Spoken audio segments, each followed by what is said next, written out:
Buenas tardes. Seguro que algunos de ustedes se preguntan qué hace un holandés en esta conferencia.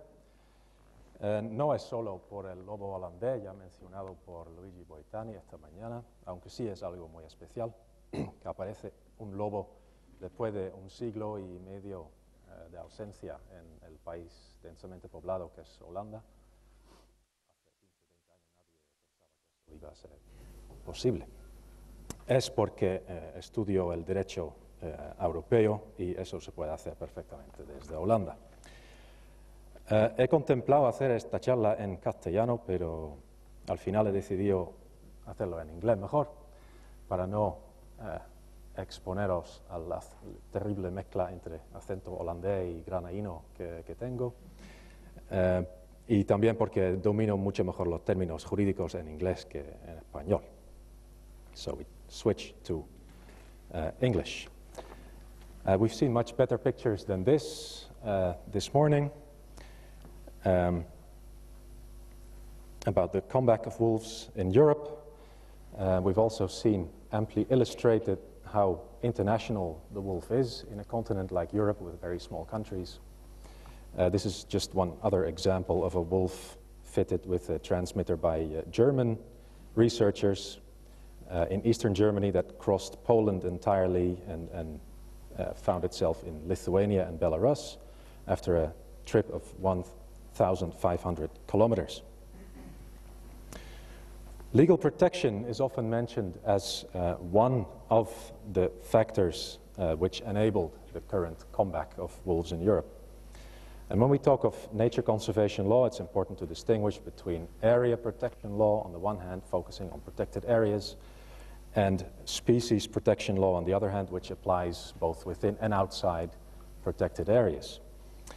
In Europe, of course, areas are generally way too small to sustain viable populations of wolves by themselves, so the importance of the generic species protection rules are all the more, is all the greater.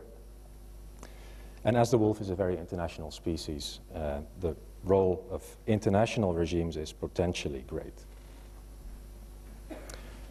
In Europe, there's a number of relevant international legal regimes applying to wolf conservation and management. There's the Berne Convention, applying in about 50 states. There are also others not listed in this slide, like the Alps Convention and the Carpathians Convention, but the regime with most direct relevance in the EU member states, including Portugal and Spain, is undoubtedly the Habitats Directive of the European Union. This is an overview of the Habitats Directive's significance. Its overarching goal is the achievement of a favorable conservation status for the species of community interest. These include the species listed in Annex 2, which are subject to area protection rules. The special areas of conservation must be designated for these species, the Natura 2000 areas, and certain conservation measures and restrictions for harmful projects apply in those areas. And then there's the species protection regimes of Annex 4 and Annex 5. Annex 4, strict protection, system of prohibitions and exceptions and active conservation measures, and a more flexible regime in Annex 5, and we'll take a look at each of these regimes.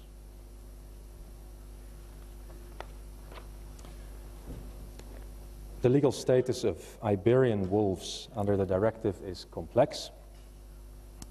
Annex 2 on protected areas applies to the wolves in Portugal and to the wolves in Spain, except the many wolves north of the Duero River. The strict protection regime of Annex 4, similar considerations applies to Portugal and Spain south of the Duero River.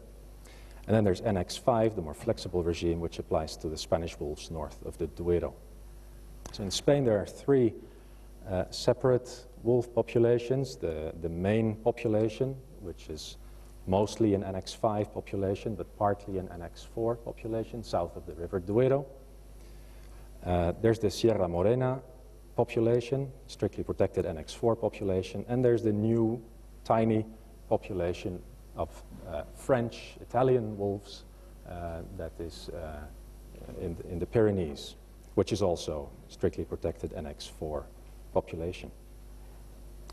Now, the Spanish government has been trying to extend the Annex 5 regime to the south of the Duero River as well, to have a more uniform management regime. Also earlier this year, this was tried again, proposed again in Brussels, but so far without success.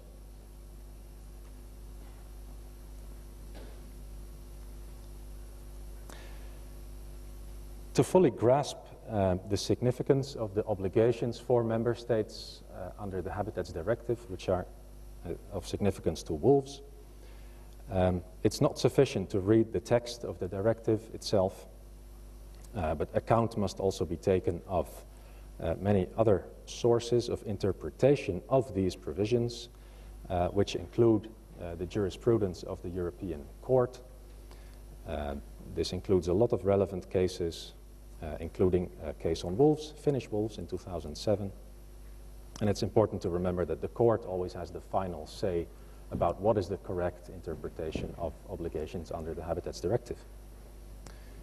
Then there's guidance issued by the European Commission, including guidance document on strict protection of 2007 and the guidelines for population level management of large carnivores, the carnivore guidelines extensively referred to this morning.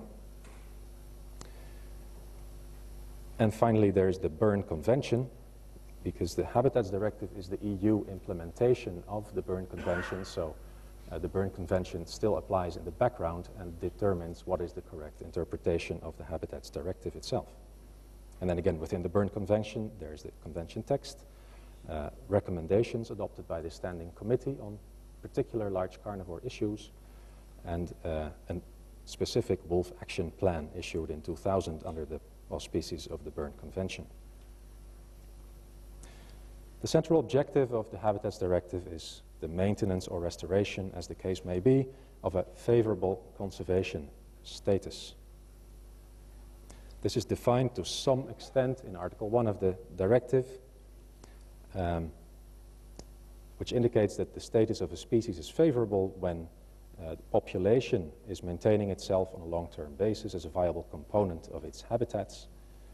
Second, that the natural range of the species is not being reduced nor likely to be reduced, and there is and probably will continue to be a sufficiently large habitat to maintain the population on a long-term basis.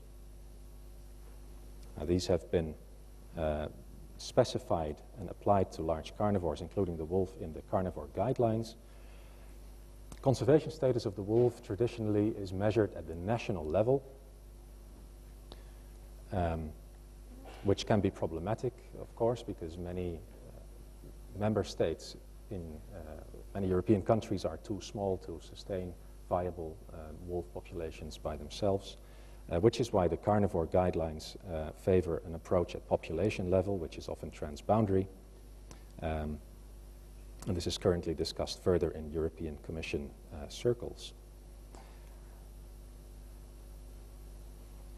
In the European Commission's report, which is compiled under Article 17 of the Habitats Directive, a report on the conservation status of species in the various states, in the report based on the last round of assessment, the conservation status of wolves in Portugal is qualified as unfavorable and in Spain as insufficiently known. And the carnivore guidelines themselves apply a particular methodology to the large carnivore populations in Europe, employing the IUCN Red List terminology, and has determined the conservation status of all the 10 different wolf populations distinguished in the guidelines in Europe. And the northwest Iberian population is characterized as near threatened, the Sierra Morena and Pyrenees populations as critically endangered, and the Pyrenees population being part of the Western Alps population. 5 minutes left. I will speed up. So area protection rules applying in a lot of Natura 2000 sites designated partly for wolves in Portugal and in Spain south of the Duero. In these areas, member states must take the necessary conservation measures, which is really to do what it takes to ensure the conservation of these species. Examples are dealing with illegal killing, with traffic mortality, fragmentation, etc. Potentially harmful plans and projects in these areas must be subject to prior assessments and may only be carried out if significant harm can be ruled out in principle. Then there's the passive species protection regime, so the prohibitions of killing and disturbance, etc. This includes not only establishing prohibitions but also enforcing them, as the court affirmed in an important case on loggerhead turtles. As we know from the figures on illegal killing of wolves, many member states currently violate this obligation in respect of wolves. It's fair to say that.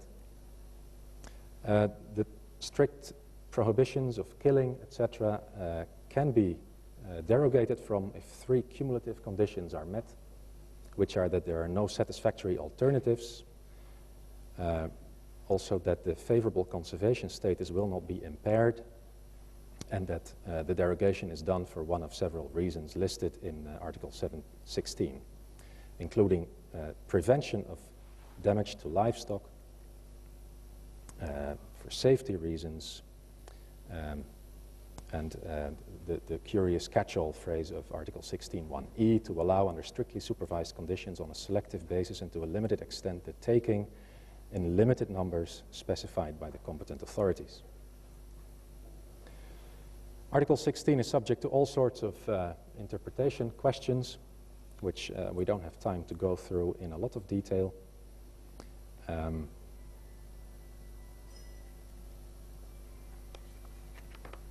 Mention should furthermore be made of the active species protection requirements. According to the Court of Justice of the EU, Article 12 requires more than the imposition and enforcement of a number of prohibitions, but also requires active measures, preferably in the form of species conservation plans.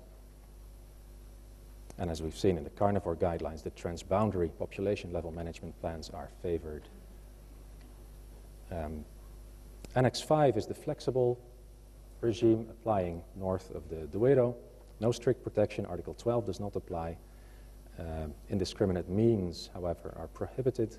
And the bottom line is that species must be maintained at favorable conservation status. And it's up to Spain, in this case, to determine how this is done. If you look at wolf numbers and trends in various countries, it's apparent that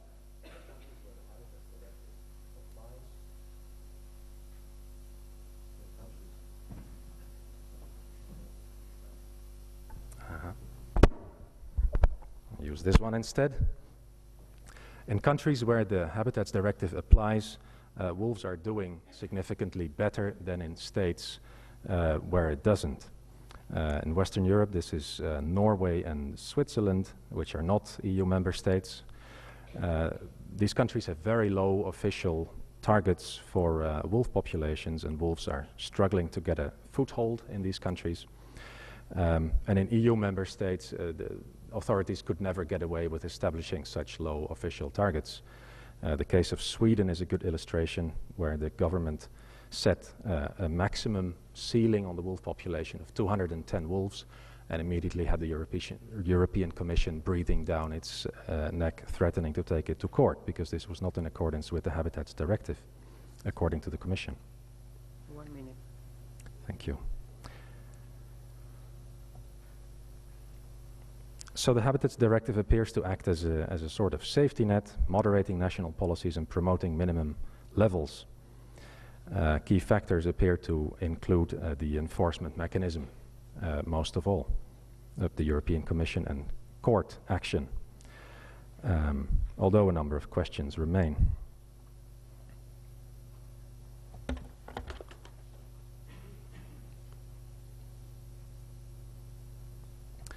This is my final slide. addressing a number of shortcomings and questions, unclarities, which apply at the European level, but with the Iberian Peninsula very much at the forefront of when it comes to these issues. Take the fragmentation of the legal regime, particularly apparent on the Iberian Peninsula, with wolves changing legal status back and forth as they cross the boundary between Portugal and Spain, or the Duero River. Population level management plan in Iberia is not in place at the transboundary level. The inflexibility or flexibility of the strict protection regime and the unclarity where the limits are remains an important issue, as does enforcement. The interpretation of favorable conservation status, FCS, at what level must this be achieved, when is it achieved? There's certainly no clarity on these issues. A lot of interpretation issues concerning Article 16, the derogation provisions, when are the precise conditions met for derogations. Similar considerations apply to active conservation. To what extent must wolves be restored to their former range? How far does the restoration obligation go? So certainly there is scope for the development of further guidance and further judicial clarification of the provisions involved. And finally, as for research, there's a clear need for closer analysis of the legal issues outlined above, which may be a bit dry compared to biological research, but are of substantial practical significance. Thank you very much.